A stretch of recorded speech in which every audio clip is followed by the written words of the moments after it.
আসসালামু আলাইকুম। দুই বেস্ট ফ্রেন্ড নার্সের চাকরি নিয়ে একসাথে ইন্দোনেশিয়ার এক ভয়ানক ক্লিনিকে আসে, যে ক্লিনিকের একটা পরিত্যক্ত ওয়াশরুম ব্যবহার করে আরুম, যার ফলে সেখানে আটকে থাকা এক ভয়ঙ্কর প্রেতাত্মা তাকে বশ করে নেয়। আর এরপর শুরু হয় এই প্রেতাত্মার ভয়ানক সব তাণ্ডব। নৃশংসভাবে খুন হতে থাকে এই ক্লিনিকের কর্মচারীরা। আস্তে আস্তে করে সামনে আসে 5 বছর আগে চাপা পড়া এই হসপিটালের ভয়ানক এক রাতের ঘটনা, যা আপনার রাতের ঘুম কেড়ে নিবে। তো চলুন আর দেরি না করে সদ্য মুক্তি পাওয়া ইন্দোনেশিয়ান এই হরর মুভির গল্প জানা যাক, যার নাম লেম্বায়ুং। গল্পটি শুরুই হয় একটা ট্র্যাজিক দৃশ্য দিয়ে। আমরা একটা মেয়েকে দেখতে পাই যে কিনা দড়িতে ঝুলেছিল। হুট করে তার হুঁশ আসে, সে ছটফট করতে থাকে। আশেপাশের পরিবেশ এবং তার ছটফটানি দেখে আমরা বুঝতে পারি যে সে স্বেচ্ছায় এই কাজ করেনি, তাকে হয়তোবা খুন করার জন্য কেউ এখানে ঝুলিয়ে দিয়েছে। দৃশ্য চলে যায় এই ঘটনার কিছুদিন আগে। আমরা দেখতে পাই যে হসপিটালের যে লেবার রুমের যে বাথট্যাবের ওপর ওই মেয়েটি ঝুলেছিল, সেই বাথট্যাব আসলে ব্যবহার করা হতো মেয়েদের বাচ্চা ডেলিভারির জন্য। সেখানে একজন মহিলার ডেলিভারি চলছিল, আর এই ডেলিভারি করা ছিল ওই মেয়েটি যাকে আমরা একটু আগেই গলায় দড়ি দিতে দেখেছিলাম। মেয়েটির নাম ছিল তান্ডি। একটা সুস্থ বাচ্চা ডেলিভারির পর সব নার্সরা খুশি হয়ে যায়, তবে তান্ড্রির মুখে এক উদাসীনতার ছাপ যেন যাচ্ছিলই না। এই ব্যাপারটা অন্য নার্সও লক্ষ্য করে। এই অন্য নার্স হলো তান্ড্রিকে ছোটবেলা থেকে লালন পালন করা তার আন্টি। সে তান্ড্রির মন খারাপ দেখে ওই স্থানে চলে যায় যেখানে মন খারাপ থাকলেই তান্ড্রি প্রায় যেত। দায়ু দেখতে পায় তান্ড্রি সেখানে বসেই কাঁদছে, তাই সে তান্ড্রির কাছে যায় এবং তাকে বোঝায় যে সব ঠিক হয়ে যাবে। আমরা বুঝতে পারছিলাম তান্ড্রির মনে কোনো একটা চাপা কষ্ট ছিল, যেটা সে ইচ্ছা থাকা সত্ত্বেও দায়ুকে বলতে পারছিল না। তাই তো সে দায়ুর কোলে মাথা রেখে কাঁদতে থাকে এবং দায়ু তার মন ভালো করার জন্য তার পছন্দের গানটি গুনগুন করে গাইতে থাকে। পরদিন সকালে আরো একজন মেয়ের ডেলিভারি ছিল, যে কারণে তাকে নিয়ে দায়ু ওই ডেলিভারির রুমে যেতে যাচ্ছিল। তবে সে দরজা খুলতেই ভয় পেয়ে যায়। তাকে এইভাবে ভয় পেতে দেখে পেশেন্ট পর্যন্ত ভয় পেয়ে যায়। পরবর্তীতে দেখা যায় এটা একটা তেলাপোকা ছিল মাত্র। এটুকুতেই সে এত ভয় পেয়ে গিয়েছে। তবে সে তো জানতই না যে তার সামনে কি অপেক্ষা করছে। ভেতরে গিয়ে বাথট্যাবের উপর থেকে কাপড় সরাতেই সে চমকে ওঠে, কেননা সেখানে ঝুলেছিল তান্ড্রির লাশ, যা দেখে দায়ু তাকে জড়িয়ে ধরে কাঁদতে থাকে। এখন দৃশ্য চলে যায় তান্ড্রির মৃত্যুর কিছু। Next week is going to be crazy. मेरी जयपुर में कॉन्फ्रेंस है, फिर कुकी की birthday. I haven't even organise the cake yet. बस गूगल जेमिनी কাঁদতে থাকে। এখন দৃশ্য চলে যায় তান্ড্রির মৃত্যুর কিছুদিন পরে। আমরা দুজন নতুন নার্সকে দেখতে পাই, যারা কিনা ওই হসপিটালের জব নিয়ে হসপিটালের উদ্দেশ্যে বাসে করে আসছিল। মেয়ে দুজনের নাম ছিল আরুম এবং বিজ্ঞা। পৌঁছানোর পর তারা হসপিটালের একজন কর্মচারী হারুর সাথে কথা বলার চেষ্টা করে। তারা তাকে জানায় যে তারা এই হসপিটালে নার্সের জব নিয়ে এসেছে। এমন সময় এই হসপিটালেরই একজন ডক্টর ইমু সেখানে চলে আসে এবং তাদেরকে জিজ্ঞাসা করে যে তারা এখানে কি করতে এসেছে। যখন বিকা তাকে বলতেই যাচ্ছিল যে তারা নার্সের জব নিয়ে এসেছে, তখন ডক্টর ইমু বলে যে এখানে শুধুমাত্র ছেলে নার্সরাই অ্যালাউড। যা শুনে আরম এবং বিকা দুজনই অবাক হয়ে যায়। তখনই সেখানে নার্স দায়ু চলে আসে এবং ব্যাপারটা সামলে নিবে বলে ডক্টরকে চলে যেতে বলে। সে তাদের দুজনকে নিয়ে যায় এই হসপিটালেই তাদের থাকার জন্য ব্যবস্থা করা একটা রুমে। সে জানায় ডক্টর ইমু অনেক কঠোর একজন ডক্টর, তার সাথে বেশি একটা কথা না বাড়াতে। সে আরো কয়েকজন ডক্টরের ব্যাপারে তাদেরকে জানায় এবং তাদেরকে তাদের রুম দেখিয়ে দেয়। তবে তখনও পর্যন্ত বিকা চিন্তিত ছিল যে তাদের যদি এই চাকরিটা না থাকে তাহলে তারা কোথায় যাবে। এত কষ্ট করে তারা এত দূর এসেছে। তারা মূলত একজন ডক্টরের রেফারেন্সে এখানে এসেছিল। তাই তো বিকা ওই ডক্টরের সাথে ফোনে কথা বলার জন্য ভেতরে চলে যায়। তখন বাইরে থাকা আরুম কল করে তার বয়ফ্রেন্ডকে, যে কিনা তাকে কোনো একটা ঔষধ খাওয়ার ব্যাপারে জিজ্ঞাসা করছিল। আরুমকে দেখে বোঝাই যাচ্ছিল যে সে অনেকটা অসুস্থ হয়ে পড়েছে। সে বলে সে বাসেই ঔষধটা খেয়ে নিয়েছিল, এমনকি সে নিজের কাছে আরো কিছু ঔষধ রেখে দিয়েছে। যদি এই ঔষধে কাজ না হয় তাহলে সে আবারও খাবে। একথা বলেই সে ফোনটি রেখে দেয়। তখনই বিকা রুম থেকে বের হয় এবং আরুমকে জিজ্ঞাসা করে যে তার মেনস্ট্রুয়েশন সাইকেল শুরু হয়েছে কিনা। ফলে আরুম বুঝতে পারে যে তার ঔষধে কাজ হয়েছে। মূলত আরুম তার বয়ফ্রেন্ডের দ্বারা প্রেগনেন্ট হয়ে গিয়েছিল, যে কারণে সে ওই ঔষধটা খেয়েছিল। এখন ওই রাতে আরুমের শরীর বেশ খারাপ হতে শুরু করে। যেহেতু সে হসপিটালেই ছিল তাই সে ওয়াশরুম খুঁজছিল, তবে যে একটা ওয়াশরুম তাদের রুমের কাছে ছিল সেই ওয়াশরুমে কাজ চলছিল, যে কারণে সে ব্যবহারের জন্য অন্য ওয়াশরুম খুঁজতে থাকে। সে যখন হেঁটে হেঁটে সামনের দিকে যাচ্ছিল তখন একটা রুমের ভেতর আমরা ভয়ঙ্কর কিছু একটা দেখতে পাই, যে ব্যাপারে খেয়াল না করে আরুম সামনের দিকে এগোচ্ছিল। আচমকাই এক ভয়ানক হাত তার মাথার পাশ দিয়ে চলে যায়, যে জিনিসটা আরুমও অনুভব করতে পারে। তাই তো সে ওই ঘরের দিকে যেতে শুরু করে, যে ঘরের দিকে আমরা ওই শক্তিকে যেতে দেখেছিলাম। সেখানকার দরজাটি আপনা আপনি তার সামনে বন্ধ হয়ে যায়। আরুমের মনে হয় ভেতরে হয়তোবা কেউ আছে। দরজাটা খুলতেই সে দেখতে পায় এটা একটা লেবার রুম, যার সাথে একটা ওয়াশরুমও ছিল। এর অবস্থা দেখে বোঝাই যাচ্ছিল যে এটা পরিত্যক্ত, তবে এইসব দিকে খেয়াল করার সময় আরুমের ছিল না। তাই সে ওয়াশরুমে চলে যায় এবং সেখানে গিয়ে সে নিজেকে পরিষ্কার করে নেয়। এমন সময় বাইরে বেসিংয়ের ট্যাপ আপনা আপনি চালু হয়ে যায়। আরুম বাইরে এসে সেটা বন্ধ করতেই বাথট্যাবের ভেতরকার ট্যাপটি আপনা আপনি চালু হয়ে যায়। আরুম এতে করে একটু অবাক হয়, তবে সেই ব্যাপারটাতে খুব একটা গুরুত্ব না দিয়ে ওই ট্যাবের পানিতেই নিজের নোংরা কাপড় ধুতে থাকে। আর এরপর সে যখন চলে আসবে তখনই সে একজন মেয়েকে দেখতে পায়, যে কিনা হাঁটতে হাঁটতে অন্য পাশে থাকা বাথট্যাবের দিকে যাচ্ছিল। তার পিছু পিছু আরুমও এগিয়ে যায়, তবে বাথট্যাবের পর্দা সরাতেই সে দেখতে পায় সেখানে তো কেউই নেই। এইসব কিছুতে আরুম বেশ ঘাবড়ে গিয়েছিল, তাই সে ওয়াশরুম থেকে বেরিয়ে আসে। তবে দুটো হাত যেন তাকে ওয়াশরুমের দিকে টেনে নিতে চাইছিল, যে ব্যাপারটা আরুমও অনুভব করে। এমন সময় সেখানে চলে আসে দায়ু। দায়ু তাকে বলে যে এই লেবার রুম পুরোপুরিভাবে বন্ধ, এটা ব্যবহার করা সবার জন্য নিষিদ্ধ, তাই দ্বিতীয়বার যেন সে এখানে না আসে। আরুমও এটা মেনে নেয় এবং সেখান থেকে চলে যায়। পরদিন ডক্টর আন্দ্রি, আরুম এবং বিকাশ সাথে কথা বলে। আন্দ্রি বলে ডক্টর ইমু ঠিকই বলেছিল, এই মুহূর্তে তাদের হসপিটালে ছেলে নার্সদের প্রয়োজন, কেননা তাদের হসপিটালে কনস্ট্রাকশনের কাজ চলছে। তবে সে ব্যবস্থা করে দিয়েছে যাতে করে আরুম এবং বিকা এখানেই থেকে ইন্টার্নশিপ করতে পারে, যা শুনে তারা দুজনই খুশি হয়ে যায়। আন্দ্রি বলে যে সে তাদেরকে সাহায্যের জন্য সবসময় প্রস্তুত থাকবে, তাই তাদের যদি কোনো রকম হেল্পের প্রয়োজন হয় তাহলে যেন তারা প্রথমেই আন্দ্রির সাথে যোগাযোগ করে। তখনই সেখানে একজন মেয়ে চলে আসে, যার সাথে আন্দ্রি আরুম এবং বিকার পরিচয় করিয়ে দেয়। মেয়েটি এখানে আরুম এবং বিকার দিকে খুবই অদ্ভুতভাবে তাকায়, যার ফলে তারা দুজনই বেশ অস্বস্তিতে পড়ে যায়।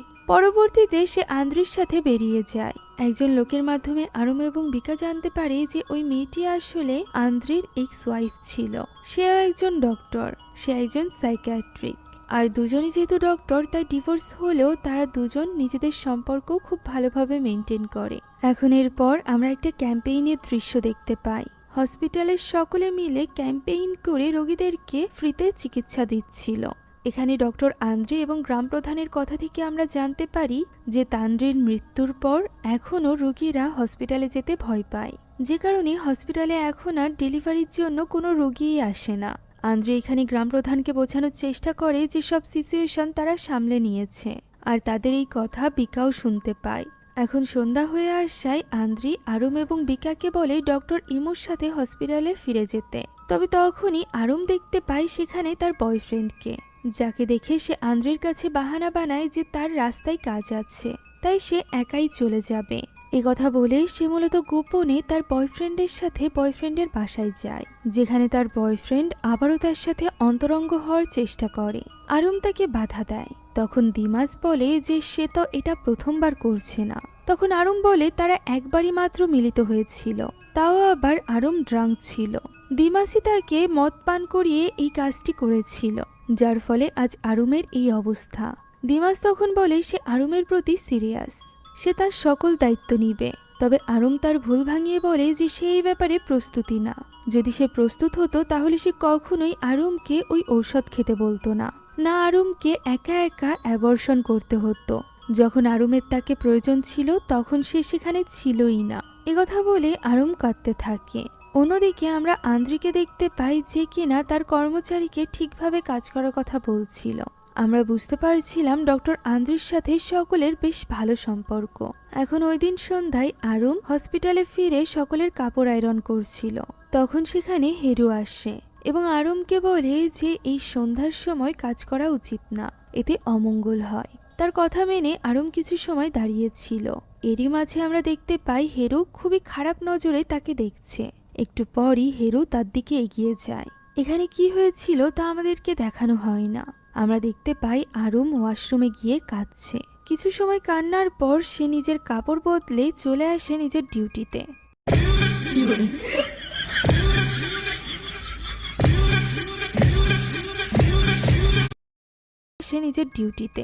সেখানে ডক্টর আন্দ্রে তার লাস্ট পেশেন্টকে দেখছিল। লাস্ট পেশেন্ট চলে যাওয়ার পর সে আরুমকে জিজ্ঞাসা করে যে আর কোনো পেশেন্ট আছে কিনা। আরুম এই ব্যাপারে না বললে আন্দ্রে বলে যে সে এখনো পর্যন্ত আধা ঘন্টা হসপিটালে থাকবে, ততক্ষণে যদি কোনো নতুন পেশেন্ট আসে তাহলে সে যেন তাকে ডেকে দেয়। একথা বলে আন্দ্রে সেখান থেকে চলে যায়। তখনই জানালার কাছে আসে আরুমের বেস্ট ফ্রেন্ড বিকা। তারা দুজন সেখানে বসে ডক্টরদের ব্যাপারে কথা বলছিল। এমন সময় আমরা তাদের পেছন থেকে কাউকে একটা হেঁটে যেতে দেখতে পাই, যে কিনা সরাসরি ওই রুমে গিয়ে পেশেন্টের চেয়ারে বসে পড়ে। যা দেখে আরুম একটু অবাক হয়। সে বারবার মেয়েটিকে জিজ্ঞাসা করছিল যে সে রেজিস্টার করিয়েছে কিনা, তবে মেয়েটি তো তার কোনো প্রশ্নের উত্তরই দিচ্ছিল না। যা দেখে বিকা ঠিক করে যে সে এই ব্যাপারে রিপোর্ট করতে যাবে।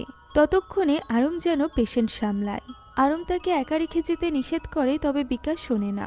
আর এরপর পিছে ঘুরতেই তার হৃদয় যেন চমকে ওঠে। মেয়েটি খুবই ভয়ানকভাবে বসেছিল।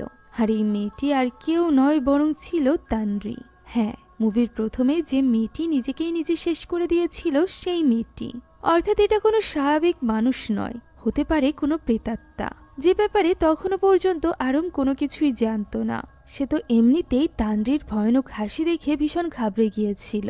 তানরির মুখ থেকে রক্তপানি পড়ছিল, তাই আরুম সেটা মুছতে এগিয়ে যায়। সে যখন তানরির মুখ মুছছিল তখন তানরি আস্তে আস্তে করে তার পেটে হাত রাখে, যা দেখে আরুম একটু অবাক হয়। আর এরপর তানরি হঠাৎই তাকে ভয় দেখায়। সাথে সাথে রুমের লাইটও নিভে যায়। আরুম কি করবে তা বুঝে উঠতে পারছিল না। ফোনের আলো জ্বালিয়ে সে সামনে দেখতেই দেখতে পায় সেখানে তো তানরি নেই। তাই সে ভয়ে ভয়ে তানরিকে খুঁজছিল।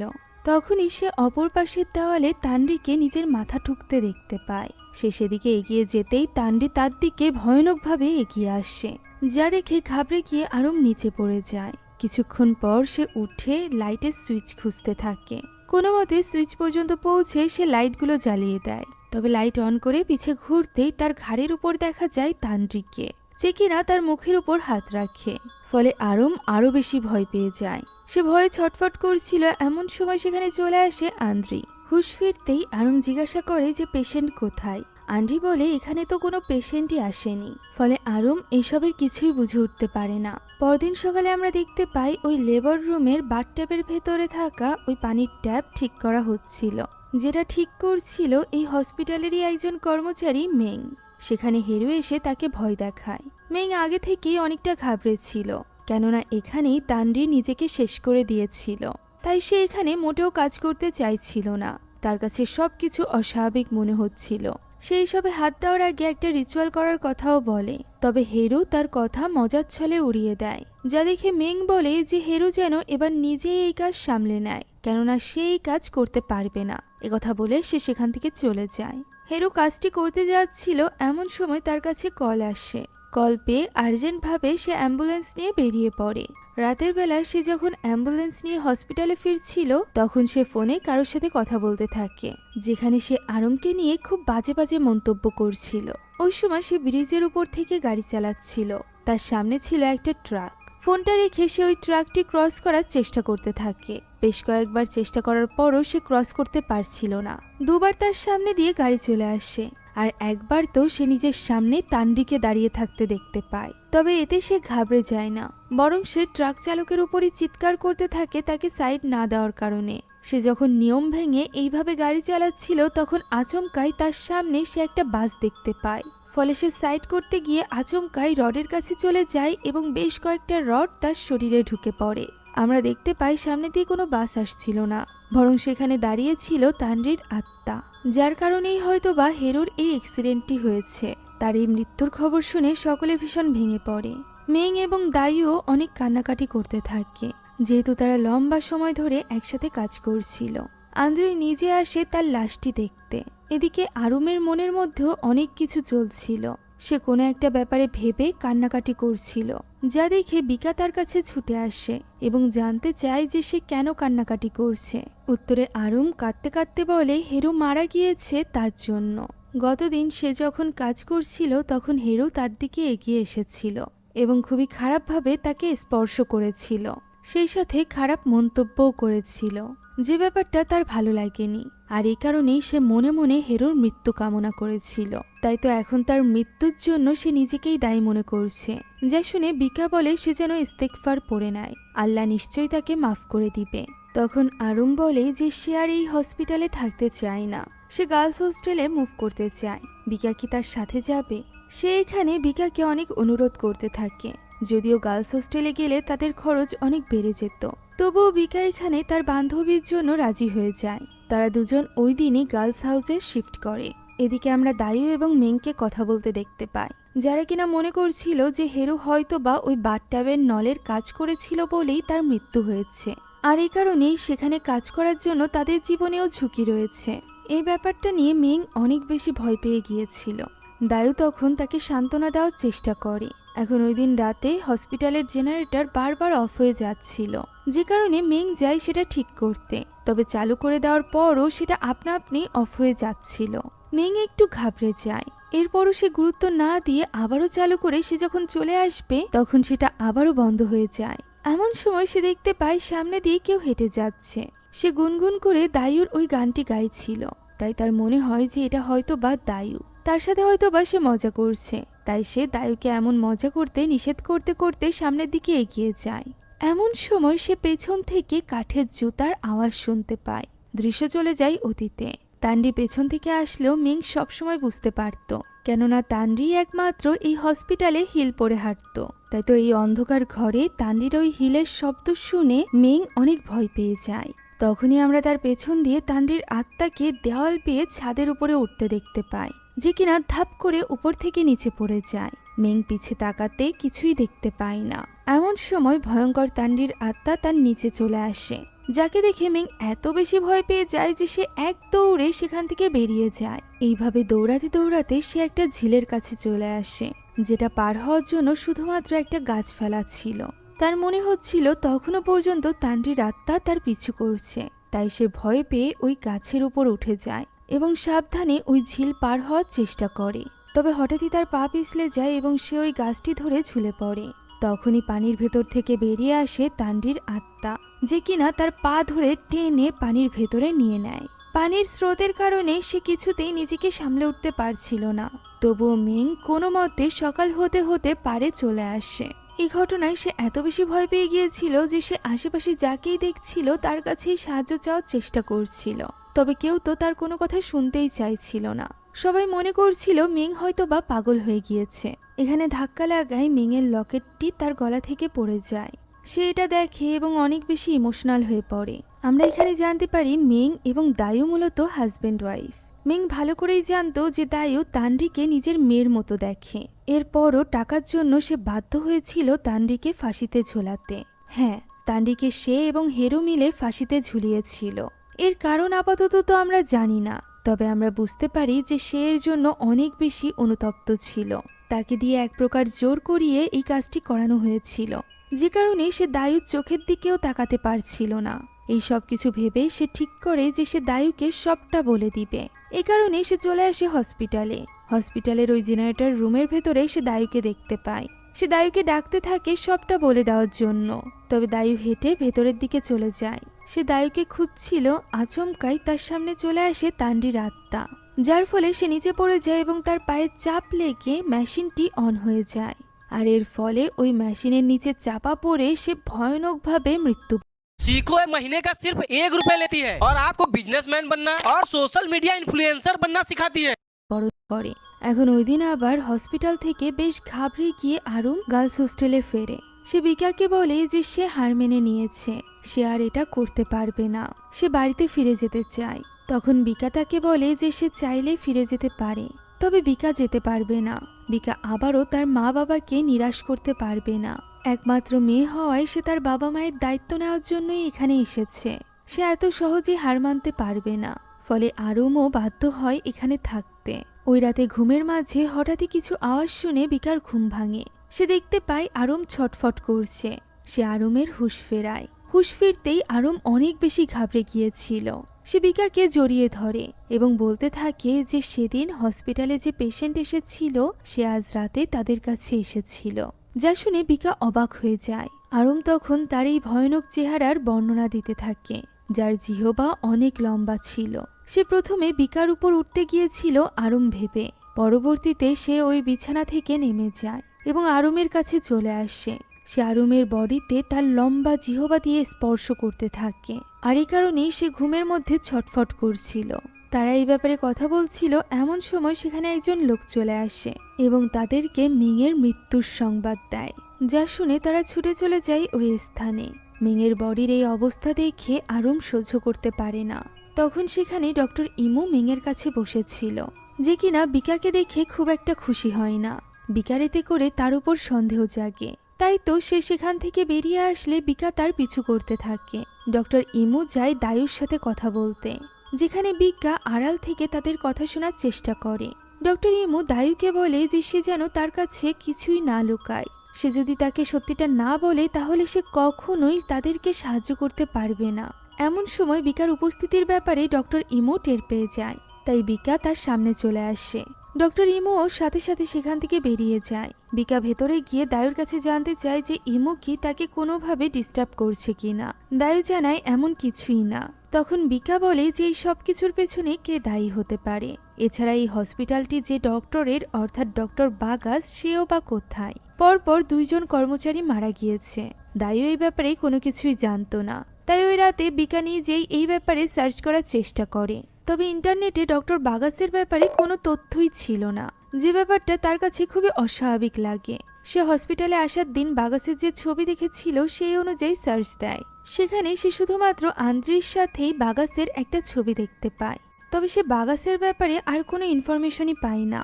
আর এরপর সে যখন হোস্টেলে পৌঁছায় তখন সে দেখতে পায় দিমাস সেখান থেকে বেরিয়ে যাচ্ছে এবং আরম সেখানেই দাঁড়িয়ে কাঁদছে। অর্থাৎ দিমাস আরমের সাথে দেখা করতে এসেছিল। আরমের এমন মন খারাপ দেখে বিকা তার কাছে জানতে চায় যে কি হয়েছে। তখন আরম জানায় যে হসপিটালে তার সাথে খুব খারাপ কিছু হয়েছে। সে জিজ্ঞাসা করে সে এই ব্যাপারে দিমাসকে বলেছে কিনা। উত্তরে আরম বলে সে দিমাসকে তো বলেছে, তবে দিমাস তার কথা বিশ্বাস করতে চায়নি। যেহেতু এই খারাপ কিছু হওয়ার সময় আরমের জ্ঞান ছিল না, তাই তার মনে হচ্ছে যে আরম হয়তোবা স্বপ্ন দেখেছে। এখন অন্যদিকে আমরা দিমাসকে দেখতে পাই, যে কিনা একা একা বাইকে করে বাড়িতে ফিরছিল। জঙ্গলের পাশে এই অন্ধকার রাস্তায় সে একটা মেয়েকে একাকী দাঁড়িয়ে থাকতে দেখতে পায়। তবে আমরা তো জানি এটা কোনো মেয়ে নয়, বরং তানরির আত্মা ছিল, যাকে দেখে দিমাস তাকে সাহায্য করতে চায়। দিমাস আসলে খুবই খারাপ চরিত্রের একজন ছেলে ছিল, আর সেই ব্যাপারেরই সুযোগ উঠাচ্ছিল তান্ত্রীর আত্মা। দিমাস একাকী দেখে তাকে সাহায্য করতে চায়। সেও বলে তার বাড়িতে তাকে এগিয়ে দেওয়ার জন্য। আর এরপর সে দিমাসের বাইকে উঠে বসে। এদিকে বিকা এবং আরম তখনও কথা বলছিল। বিকা আরমকে জিজ্ঞাসা করে যে কে তার সাথে ওই মিসবিহেভ করেছিল। আরম এই কথার কোনো উত্তর দিবে তার আগেই বিকার কাছে কারোর কল আসে। বিকা গোপনে কলটি রিসিভ করে, যেন সে আরমের কাছ থেকে কলটি লুকাতে চাইছিল।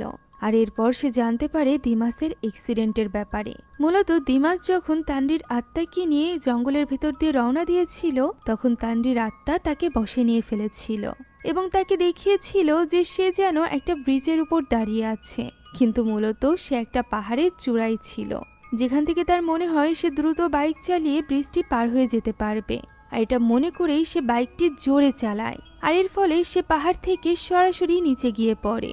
আর এভাবেই মৃত্যু হয় দিমাসের। হসপিটালে দিমাসের মা এবং ছোট ভাইও আসে, যে কিনা বিকাকে দেখে তাকে জড়িয়ে ধরে, যা দেখে আরম একটু অবাক হয়। দিমাসের মা এখানে বিকাকে বলে যে সে যখন বলেছিল যে সে লেম্বায়ং ক্লিনিকে গিয়েছে তার কোনো ফ্রেন্ডের সাথে দেখা করতে, তখন সে বুঝতে পেরেছিল যে সে নিশ্চয়ই বিকার সাথে দেখা করতে গিয়েছে। তখনও পর্যন্ত দিমাসের নিঃশ্বাস চলছিল, তাই সে বিকাকে তার জন্য দোয়া করতে বলে। সে চলে যাওয়ার পর বিকা চুপ করে দাঁড়িয়েছিল। আরম তার কাছে আসে এবং জিজ্ঞাসা করে যে বিকাকে কিভাবে দিমাসের মা চেনে, আর এই ব্যাপারটাও বা বিকা তার কাছ থেকে কেন লুকিয়েছে। তারা কি দুজন আবারও এক হয়ে গিয়েছে? বিকা এই কথার কোনো উত্তর দিতে পারে না। ফলে আরম অনেক বেশি কষ্ট পায় এবং তখনই হসপিটাল থেকে বেরিয়ে যায়। আর এর বেশ কিছুক্ষণ পর সে হোস্টেলে গিয়ে পৌঁছায়, যেখানে বিকা তার রুমে বসেছিল। বাইরে অনেক বৃষ্টি পড়ছিল।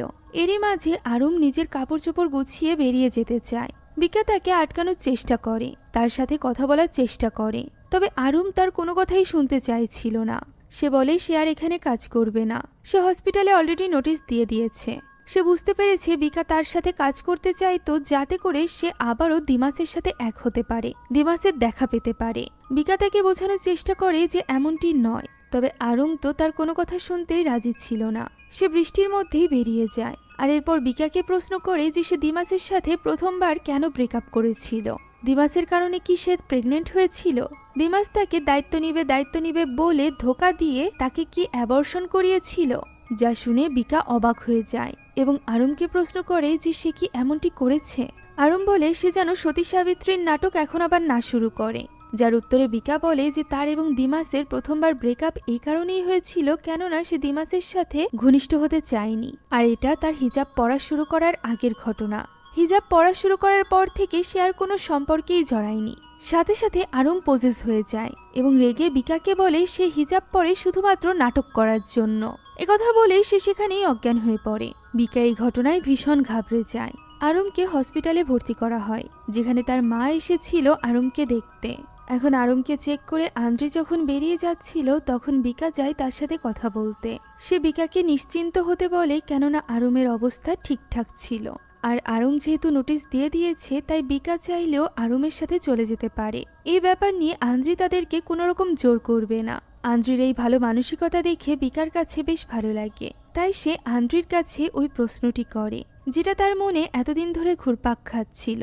সে বলে ডক্টর বাগাস কেন এই হসপিটালে আসে না, যে কিনা এই হসপিটালের মালিক। হসপিটালে এত সব ঘটনা ঘটছে, কত মানুষ মারা যাচ্ছে, তবু তার মধ্যে কোনো রকম দায়িত্ববোধ নেই। তখন আন্দ্রি তাকে হেসে উত্তরে বলে এই হসপিটালের মালিক কোনো বাগাস নয়, বরং সে নিজে। যা শুনে বিকা একটু অবাক হয়। তখন আন্দ্রি বলে যে তার আগের হসপিটালে যখন সকলে তার ব্যাপারে জানতো যে সেই হসপিটালের মালিক, তখন সে যতক্ষণ হসপিটালে উপস্থিত থাকতো ততক্ষণই শুধুমাত্র কর্মচারীরা রোগীদের সাথে ভালো ব্যবহার করত, আর এই ব্যবহারের কারণেই তার আগের হসপিটালটি বন্ধ হয়ে গিয়েছিল। তাই এবার সে তার ফ্যামিলি ড্রাইভারের ছবিটি এই ক্লিনিকে টাঙিয়ে রেখেছে, যাতে করে সকলে মনে করে যে এটাই হলো এই ক্লিনিকের মালিক, যাতে করে মালিক উপস্থিত থাকাকালীন এবং অনুপস্থিত থাকাকালীন সকলের ব্যবহারের পার্থক্য সে দেখতে পারে এবং সেই অনুযায়ী সে কর্মচারী রাখতে পারে এই হসপিটালে। তার এই কথা শুনে বিকা বেশ ইমপ্রেস হয়। আন্দ্রি তাকে এই ব্যাপারটা কারোর সাথে শেয়ার করতে নিষেধ করে সেখান থেকে চলে যায়। এখন এরপর বিকা যায় দায়ুর সাথে দেখা করতে। দায়ু তখন ব্যাগপত্র নিয়ে হসপিটাল থেকে চলে যাচ্ছিল। তার হাজবেন্ড মিং চলে যাওয়ায় সে নিজের হোম টাউনে ফিরে যাবে বলে ঠিক করেছিল, কেননা এখানে তার আপন বলতে আর কেউই নেই। কথা বলে সে চলেই যাচ্ছিল, তখনই বিকা তাকে ডাক দেয় এবং বলে মিং এর রেখে যাওয়া একটা জিনিস তাকে দেওয়া হয়নি। সে এখানে ওই চেনওয়ালা লকেটটি তার হাতে তুলে দেয়, যেটা হাতে পাওয়া মাত্রই দায়ু অনেক বেশি ইমোশনাল হয়ে পড়ে। তার মনে পড়ে যায় যে এই লকেটের মধ্যে ছোট্ট ছোট্ট কাগজের টুকরার মাধ্যমে মিং তাকে সবসময় সরি বলতো। সে বলেছিল যে যখন সে তার সামনে এসে সরি বলতে পারবে না তখনই সে এইভাবে তাকে সরি বলবে। দায়ুর কাছেও ব্যাপারটা এত বেশি স্পেশাল ছিল যে সে পরম যত্নে ওই চিরকুটগুলো তুলে রাখত। বর্তমানেও সেই লকেটের ভেতরে একটা চিরকুট পায়, তবে সে এটা পড়া মাত্রই কাঁদতে শুরু করে। সেখানে কি লেখা ছিল তা আমরা জানতে পারি না, বরং দায়ু তো এখানে ওই কাগজটি ছিঁড়ে ফেলে সেখান থেকে দ্রুত চলে যায়। তার এই ব্যবহার বিকার কাছেও বেশ অদ্ভুত লাগে, তাই সে কাগজের ওই ছেঁড়া অংশটি দেখে যেটার উপর তানভীর নাম লেখা ছিল। তাই তো ওই রাতে সে হসপিটালের কম্পিউটার ব্যবহার করে সেখানে ডক্টর তানভীর লিখে সার্চ দেয়, আর এর ফলে তানভীর ছবি আসা মাত্রই সে চমকে ওঠে, কেননা ওই দিন সে ডক্টর আন্দ্রির ক্যাবিনে তানভীর আত্মাকে দেখেছিল। ফলে সে বুঝতে পারে ডক্টর তানভীর সাথে এই সকল ঘটনা কোনো না কোনোভাবে কানেক্টেড। তবে সে আরো বেশি অবাক হয়ে যায় যখন সে দেখতে পায় ডক্টর তানভীর সাথে ইমুর ছবি, ঠিক যেন তারা এক দম্পতি। এই ছবি দেখে সে আরো বেশি অবাক হয়ে যায়।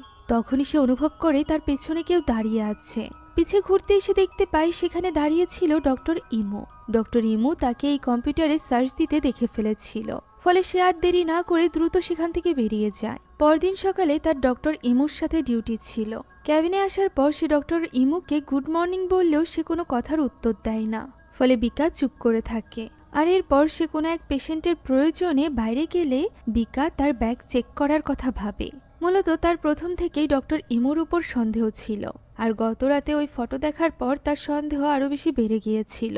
তাই সে ডক্টর ইমুর ব্যাগ চেক করে, যেখানে সে এই হসপিটাল নিয়ে অনেকগুলো আর্টিকেল দেখতে পায়।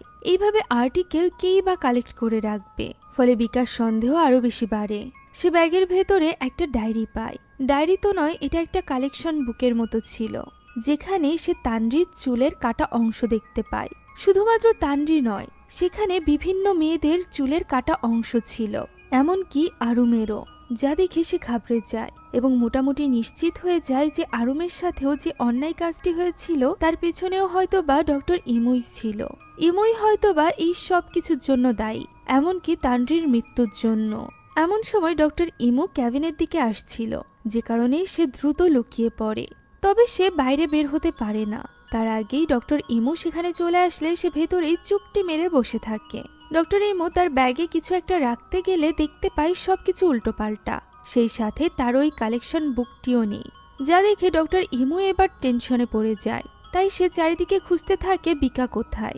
এদিকে বিকা তো সেখানেই লুকিয়েছিল। ডক্টর ইমু ক্যাবিন থেকে বের হতেই বিকাশ সুযোগ পেয়ে দ্রুত সেখান থেকে পালিয়ে যেতে চায়। তবে সে ধরা পড়ে যায় ডক্টর আন্দ্রির কাছে। বিকা তাকে জানায় যে তার জীবনের রিস্ক রয়েছে ডক্টর ইমুর কাছ থেকে তাকে বাঁচাতে। আন্দ্রি এসবের কিছুই বুঝতে পারছিল না। তখন বিকা বলে যে এই কালেকশন ডায়েরিটি হলো ডক্টর ইমুর। আন্দ্রি এটা বুঝতে পারছিল না যে বিকা কেন ডক্টর ইমুর ডায়েরি চুরি করে পালিয়েছে। তবে বিকা বলে সে তাকে সবটা খুলে বলবে। তাই তো আন্দ্রি তাকে আলাদা একটা স্থানে নিয়ে যায়, যেখানে বিকা তাকে সব সন্দেহের ব্যাপারে খুলে বলে। বিকার মনে হচ্ছিল 5 বছর আগে তানরির মৃত্যুর জন্য কোনো না কোনোভাবে ডক্টর ইমুই দায়ী। The all-new Biscoff, caramelized, crunchy, and irresistibly tasty. Welcome to the Biscoff feeling.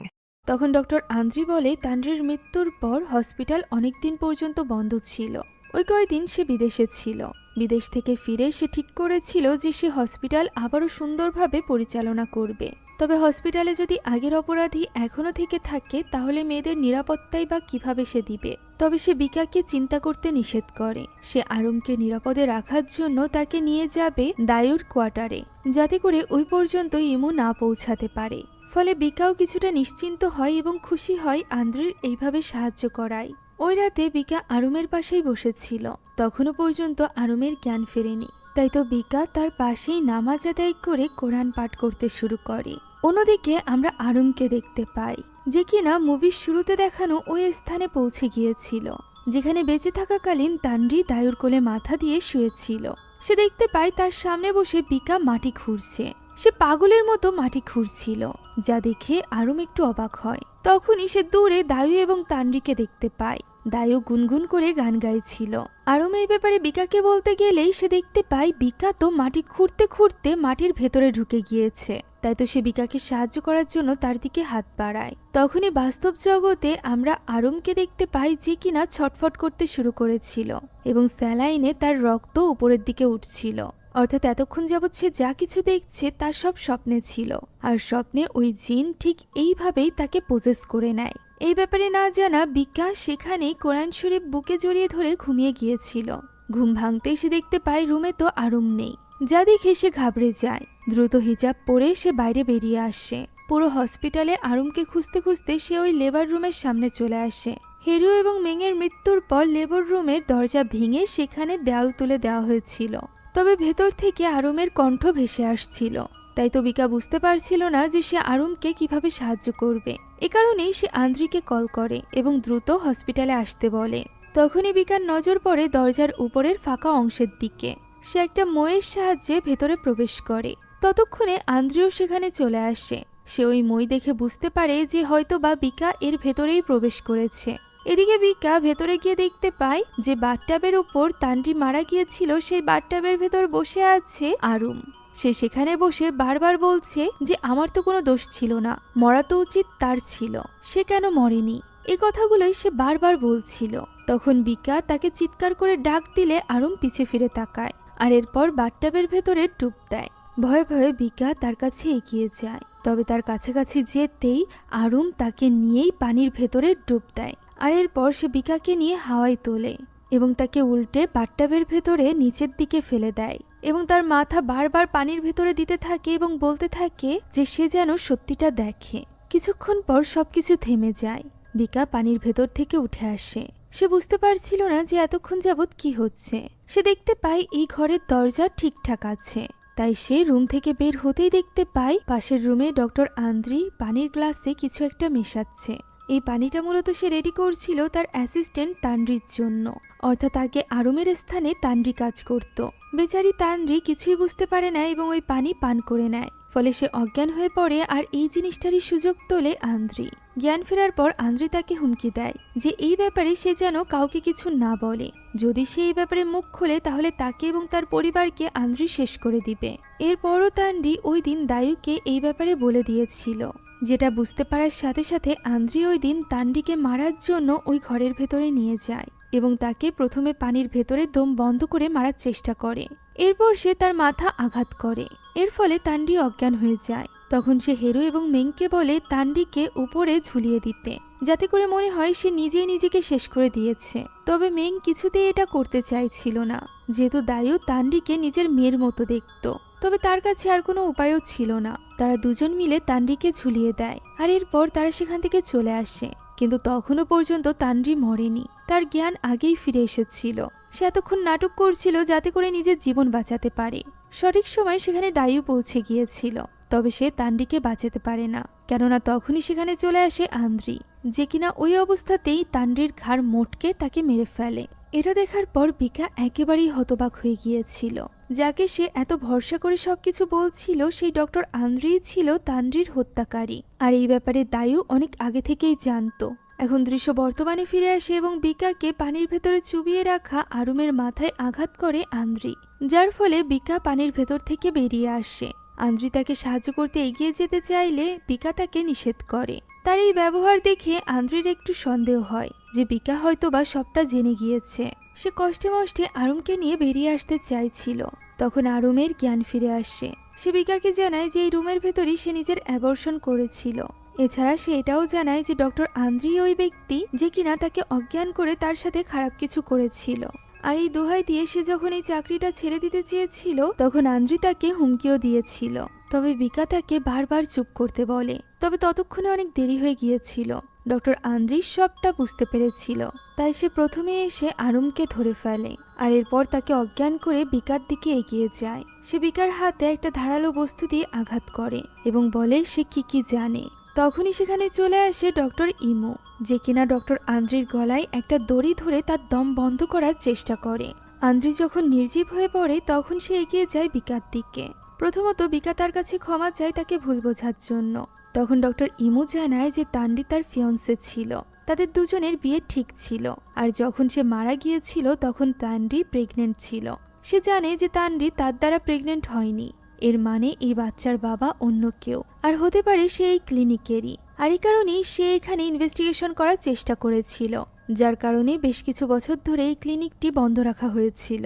তবে আন্দ্রির কাছে ছিল স্ট্রং কানেকশন, যার সাহায্যে সে এই ক্লিনিকটি আবারও চালু করে ফেলে। তখন বিকা তাকে জানায় যে তানরির মৃত্যুর জন্য আন্দ্রিই দায়ী। আন্দ্রিই মূলত তানরিকে খুন করেছিল।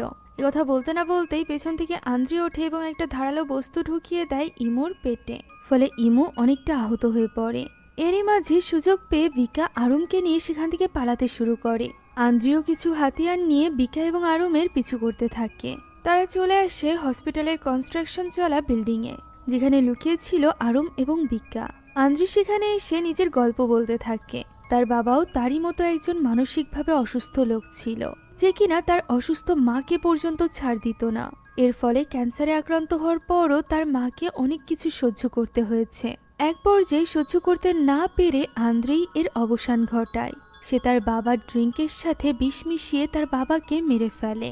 সে তার মাকে মুক্তি দিলেও সে আস্তে আস্তে করে নিজেই নরপশুতে পরিণত হয়। তার বাবার মতো করেই তাকে অসুস্থ কাজ মজা দেয়। একথা বলতে বলতে সে চলে আসে আরুমের কাছে। তবে সেখানে বিকা ছিল না। বিকা তো পিছ থেকে তার উপর হামলা করে, তবে সে বিকাকে খুব সহজেই কাবু করে ফেলে। সে বিকাকে পুরোপুরিভাবে মেরে ফেলতেই যাবে, এমন সময় সেখানে চলে আসে দায়ু এবং আন্দ্রিকে ছুরি দিয়ে আঘাত করে। আর এরপর সে আরুমের কাছে ছুটে যায় যার অবস্থা দেখে তার ভীষণ খারাপ লাগছিল।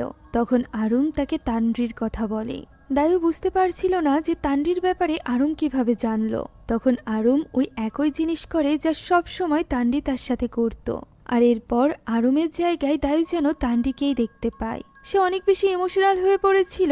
এমন সময় সেখানে আন্দ্রি এসে তার গলা কেটে ফেলে, ফলে দায়ু সেখানেই মারা যায়। আর দায়ু মারা যাওয়ার সাথে সাথে আমরা দেখতে পাই তান্ডির আত্মা আর চুপ থাকতে পারে না। সে ছুটে চলে আসে আরুমের দিকে।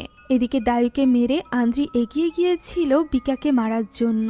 তবে ততক্ষণে তান্ডির আত্মা প্রবেশ করে আরুমের ভেতরে এবং সে একটা ইলেকট্রিক গান তুলে নেয়, যেটা দিয়ে সে কিছু স্ক্রু মেরে দেয় আন্দ্রির গায়ে, যার ফলে আন্দ্রি সেখানেই পড়ে যায়। আর এরপর আরুমের ভেতরে থাকা তান্ডি তুলে নেয় ওই ইঞ্জেকশনটি, যেটা দিয়ে আন্দ্রি মারতে চলেছিল বিকাকে। সেই ইঞ্জেকশন দিয়ে আন্দ্রিকে ভীষণভাবে কষ্ট দিতে থাকে, এমনকি সে তো তার এক চোখ তুলেও নেয়।